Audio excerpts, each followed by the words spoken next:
সল্টলেকের স্বেচ্ছা আবাসন থেকে ঝাঁপ ছাত্রের ঝাঁপ দিয়ে আত্মঘাতী এক পড়ুয়া, মৃত গৌরব দত্ত বেসরকারি বিশ্ববিদ্যালয়ের পড়ুয়া। ঘটনাস্থলে বিধাননগর দক্ষিণ থানার পুলিশ। আরো একবার আপনাদের জানিয়ে রাখি, সল্টলেকের স্বেচ্ছা আবাসন থেকে ঝাঁপ এক ছাত্রের, ঝাঁপ দিয়ে আত্মঘাতী পড়ুয়া, মৃত গৌরব দত্ত বেসরকারি বিশ্ববিদ্যালয়ের পড়ুয়া। ঘটনাস্থলে বিধাননগর দক্ষিণ থানার পুলিশ। কিন্তু কি কারণে এই পড়ুয়া ঝাঁপ দিল, ঠিক কি কারণ, পুলিশ সূত্রে থেকে কি খবর পাওয়া যাচ্ছে, আপডেট নেব আমাদের প্রতিনিধি থেকে। কিন্তু আরো একবার আপনাদের জানিয়ে রাখি, সল্টলেকের সেচ আবাসন থেকে ঝাঁপ ছাত্রের, ঝাঁপ দিয়ে আত্মঘাতী এক পড়ুয়া, মৃত গৌরব দত্ত একটি বেসরকারি বিশ্ববিদ্যালয়ের পড়ুয়া। ঘটনাস্থলে বিধাননগর দক্ষিণ থানার পুলিশ।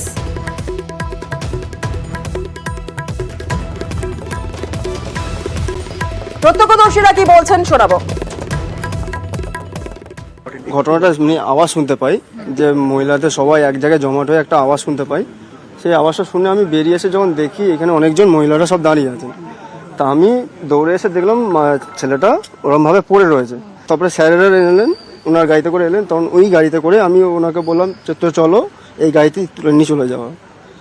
আমি দেরি করলাম না, আর যখন তুলতে যাই তখন ও একটা আওয়াজ করলো যে খুব মাথা যন্ত্রণা হচ্ছে। আর এমনি যখন আমি গাড়িতে তুলি তার আগেও বলছিল যে আমার একটা পেন কিলার দিও, খুব ব্যথা পাচ্ছে। গাড়িতে যখন তুললাম, গাড়িটা তুলে আমি কোলে যখন মাথা রাখলাম ও খুব একটা ব্যথা ফিল করছিল। ও নিজে থেকে বলছিল যে আমার খুব মাথা ব্যথা করছে।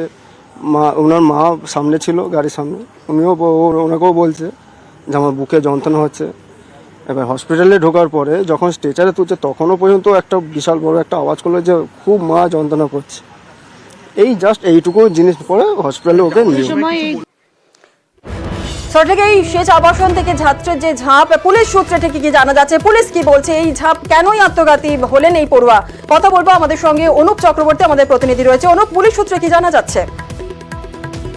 ইতিমধ্যে পুলিশের পক্ষ থেকে গোটা বিষয় কিন্তু খতিয়ে দেখা হচ্ছে। পুলিশ তদন্ত করে জানতে পারছে মূলত এই যে ছাত্র মূলত যে ঝাঁপ দেওয়ার ঘটনা, সেই ঘটনা কিন্তু বন্ধুদের সঙ্গে অশান্তি হয়েছিল। মূলত যে ইউনিভার্সিটি তিনি গতকালও গিয়েছে, ইউনিভার্সিটিতে বন্ধুদের সঙ্গে গন্ডগোল, যার জেরেই কিন্তু একবার বাড়িতে যখন যায় তারপরে কিন্তু এই একেবারে আত্মঘাতী ঝাঁপ দিয়ে আত্মঘাতী বলে এমনটাই পুলিশ প্রাথমিকভাবে তদন্ত করে জানতে পেরেছে। এর মধ্যে পুলিশের পক্ষে যাবতীয় বিষয় এবং যে বন্ধুদের সঙ্গে মূলত গন্ডগোল কথা, সেই বন্ধুদের সঙ্গে পুলিশ কথা বলবে আজকে, এমনটাই জানতে পারা যাচ্ছে।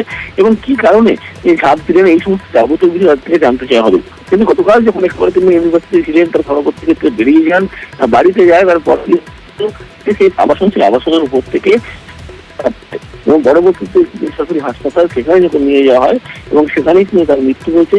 মৃত্যুর যে কারণ বেশ কিছু তথ্য ইতিমধ্যে যখন উঠে এসেছে, গতকালই কয়েকজনকে জিজ্ঞাসাবাদ করা হয়েছে, গতকালকে পর আজকে কয়েকজনকে জিজ্ঞাসাবাদ করা হবে, ওনাদের কিন্তু সিদ্ধান্ত করা যাচ্ছে। এবং পুলিশের পক্ষ থেকে যাবতীয় যে বিষয় এরকম ঝাঁপ দিলেন বন্ধুদের যে তথ্যগুলো পাচ্ছে, সেই তথ্য অনুযায়ী কয়েকজনকে জিজ্ঞাসাবাদ করা বলে এমনটাই জানতে পারা যাচ্ছে। ধন্যবাদ। বন্ধুদের গ্রুপের মধ্যে একটা ঝামেলা হয়েছিল অ্যামিটি ইউনিভার্সিটিতে। তারপরে সেখানে কিছু কথা কাটাকাটি হয়, তর্কাতর্কি হয়। পরবর্তীকালে ও সেখান থেকে চলে যায়, অ্যামিটির উল্টো দিকে ওর গন্ডগোল হয়েছিল। তারপরে এখানে এসে তো দুপুরবেলা এই ঘটনাটা ঘটেছে।